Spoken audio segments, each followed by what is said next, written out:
y aquí de vuelta en Aventúrate con Samantha quiero hablarles de mis amigos de Bob's Kitty. Si quieres hacer un lindo detalle en una ocasión especial a las princesas de la casa y a las reinas también con los personajes icónicos como Keropi, Pochaco, Patsmaru y sin olvidar a Hello Kitty, pues Bob's Kitty es el lugar ideal. Estamos en el Centro Comercial Sanville, entrada Cinamaica, y en el Lago Mall en el nivel Plaza. Para las personas que de pronto no vieron el segmento anterior, estamos hablando hoy de un síndrome llamado Silver-Russell, con María Alejandra Villalobos, quien padece este síndrome, y ahora en esta parte entra con nosotros el doctor Humberto Delgado Montero, médico endocrinólogo, aparte de eso es internista, bueno, hizo un posgrado en diabetes. Bienvenido, doctor, ¿cómo está? Buenos días. Muy complacida de tenerlo hoy aquí. Gracias. Acompañando a María Alejandra, quien tengo entendido que a sus 4 años ella fue entregada en sus manos. Ajá. ¿Qué nos puede hablar usted, doctor, de este síndrome? Bueno, gracias a María Alejandra, pues que se empeñó en que yo asistiera hoy a hablar del síndrome. Tuve la dicha, pues, de tratarla a ella cuando yo estaba activo en el Seguro Social y fue mucho lo que logramos, gracias a Dios. Bueno, este es un síndrome descrito por Silver en 1953 y posteriormente completó el síndrome Russell en 1954. Bien. Es una condición genética, congénita, que se manifiesta desde el nacimiento, porque los lactantes pues tienen bajo peso al nacer, tienen dificultades para crecer e incluso dificultades para alimentarse. Y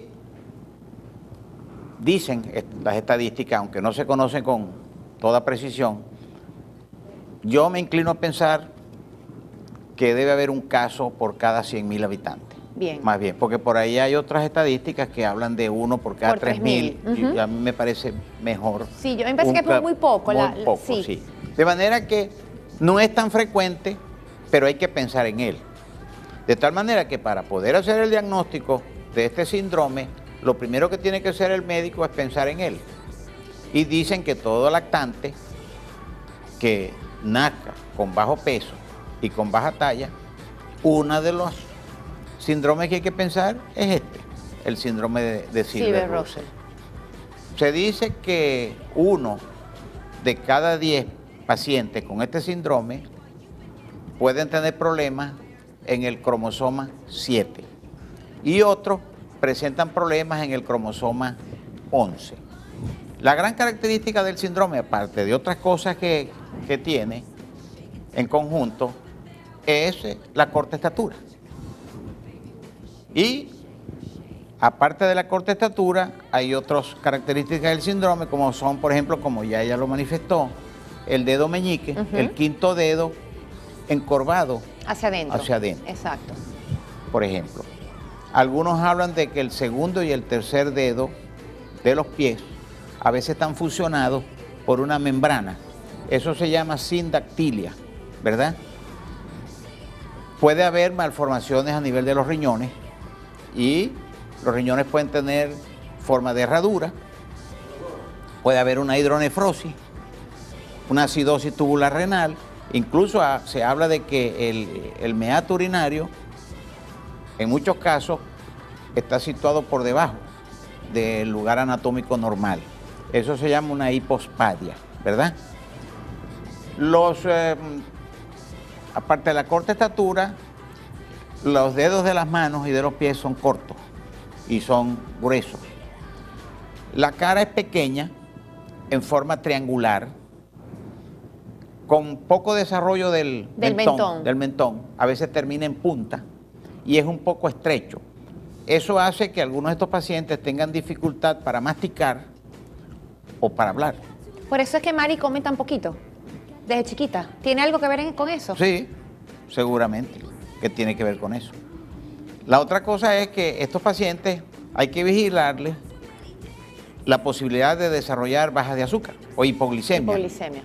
Por eso un nutricionista debe también colaborar en el tratamiento de estos pacientes, porque pueden sufrir eso. No hay una prueba de laboratorio específica para hacer el diagnóstico. El diagnóstico lo hace la experiencia que tenga la persona y generalmente el diagnóstico se hace en la primera infancia. Una característica importante de este síndrome es que a medida que la persona va creciendo, ya es adolescente y después adulto, muchas de esas características mejoran mucho. Se nota más en la niñez. Se nota más en la niñez. O sea, es más pronunciado todo esto en la niñez. Pero ya después en la adolescencia y en la vida adulta, ya el paciente no luce tan marcado sus características como cuando era niño. ¿Ves? Eso es importante. La otra cosa son los trastornos digestivos. Se describen el llamado reflujo gastroesofágico, ¿verdad? Y vaciamiento lento del estómago, lo cual hace que muchos de estos pacientes sean estreñidos. Otra característica, por ejemplo, es, como ella lo mencionó, las manchas color café con leche o lunares color café con leche. Esa es otra característica. Es importante, como tienen retardo en el crecimiento, muchos de estos pacientes tienen deficiencia de hormona del crecimiento, por lo cual es muy importante pedir una radiografía de la edad ósea. Ah, mire. Edad ósea, la cual pues está atrasada. Entonces, si estos pacientes nosotros detectamos la deficiencia de hormona del crecimiento, podemos tratarlo con hormona del crecimiento. Todo el tiempo que sea necesario hasta que ni con la hormona ya no crezca, o sea, deja de crecer. O sea, se le puede poner el tiempo que sea necesario, 2 años, 3 años, 4 años, y logramos que crezcan un poco más. Porque sin ningún tratamiento, sin hormona del crecimiento ni nada, suelen ser demasiado pequeños. Así es. En cambio, con la ayuda de la hormona, pues logran una estatura pues mucho más normal, como en el caso de ella, pues. Mari, ¿cuándo fue que me dijiste que tú medías 1,44? ¿Hace cuánto tiempo? 1,44 llegué a medir cuando tenía más o menos como 14, 13 años. Y de los 14 a ahora, que tienes 21, 1,47. O sea, todos estos 3 centímetros que ella ha ganado en estos últimos 6, 7 años ha sido gracias a la hormona de crecimiento. Claro, yo me Sí. yo me la dejé de colocar a los 15 años y yo calculo más o menos a esa edad, yo llegué a los 1,47.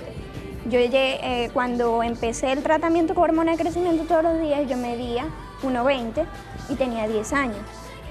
Así que fue mucho lo que se logró. El doctor logró muchísimo conmigo porque yo sí podía pasar 1 año y no crecía nada. Como podía pasar 6 meses y era medio centímetro. De hecho, mi mamá con eso se ahorró mucho dinero porque no me compraba casi ropa, pues Claro. era la misma ropa, los mismos zapatos, el mismo todo, ¿me entiendes? ¿Cuánto calzas? 35. Ay, y a veces me dice, ay, vamos a comprarte un zapato. Y yo, es que, ¿cómo te explico que me da pena? Claro. Porque nunca me queda. Entonces, mucha gente me dice, pero ¿por qué no vas a una zapatería de niños? Y yo, tampoco así. ¿Y siempre usas tacones? No, la verdad no soy tan fanática de andar con tacones. Sí uso, pero no siempre. La mayoría de las veces me ves con mis zapatos bajitos. Así me parezca una de 14, 13, no importa. Bueno, María, hablamos de eso, que te dije que es una maravilla Claro. que la vean más jovencita. Claro. Mire, doctor, entonces el haber compartido con la conoce desde que tiene 4 años. Bueno. Y usted ha vivido junto a ella su evolución. Exactamente. ¿Ha sido el único caso de Silver Russell que ha tenido usted? Aquí sí. Aquí sí. En Inglaterra sí llegué a ver. ¿En Inglaterra es más común? Sí. Bueno, más población también. Claro, por Y supuesto. y hay servicios especializados en endocrinología y en genética, pues más desarrollados. Entonces allá el síndrome es más común. Yo llegué a ver allá no menos de 3 casos, ¿no? 3, 4 casos. Aquí solamente el caso de ella. Pero sí lo había leído, pues, Ok. en un libro de malformaciones congénitas que tengo yo, y entonces ese y otros síndromes, ¿no? Pero como son tantos, es Sí. difícil aprendérselos todos. Es así. Tienen nombres bastante raros, etcétera. Pero el médico, para diagnosticar esto, siempre tiene que pensar en él. Chiquitico es difícil, siendo un lactante es difícil, pero ya cuando entra en la primera infancia, ya ahí sí, porque entonces empieza a aparecer muchas de estas características. Y ya ahí es más fácil hacer el diagnóstico, ¿ves? La otra cosa es que, como dijo ella, los pacientes con Silver Russell se confunden a veces con una hidrocefalia, ¿no? Ujú. Porque tiene la cabeza es grande en proporción Al cuerpo. Y la otra cosa es que la frente es amplia. Más pronunciada. Más pronunciada. Esa es una de las las características, ¿no? Y entonces hay que pensar en eso. Otra cosa importante es, para mencionar aquí, es que ya dijimos que no habían pruebas específicas, ¿no? Sino que, bueno, y es bueno que también estos casos sean tratados, cuando son más graves, por un equipo multidisciplinario. Es decir, ahí entra en función un especialista en genética, el endocrinólogo por las tablas de crecimiento y desarrollo. El nutricionista. El nutricionista, es muy importante también el nutricionista. Y una característica de ellos es que ellos suelen ser inteligentes. Bueno, sí, fíjese, ella dice que ella Bueno, sacaba ahí está. 19 y se pone histérica. Exactamente. Imagínese Ellos son usted. inteligentes, lo que tienen algunos es dificultad de aprendizaje, pero la inteligencia es correcta. tienen más desarrollada. Entonces, en esos casos, cuando hay cierta dificultad de aprendizaje, pues ahí también entra en función un psicopedagogo, pues, Bien. especializado en estas cosas, ¿no? Y entonces, al final, vamos a lograr bastante. Y fíjate, ya tiene novio, todo. Vamos a momentico a comerciales. Muy bien. Doctor, y ya regresamos aquí en Aventúrate con Samantha. Gracias.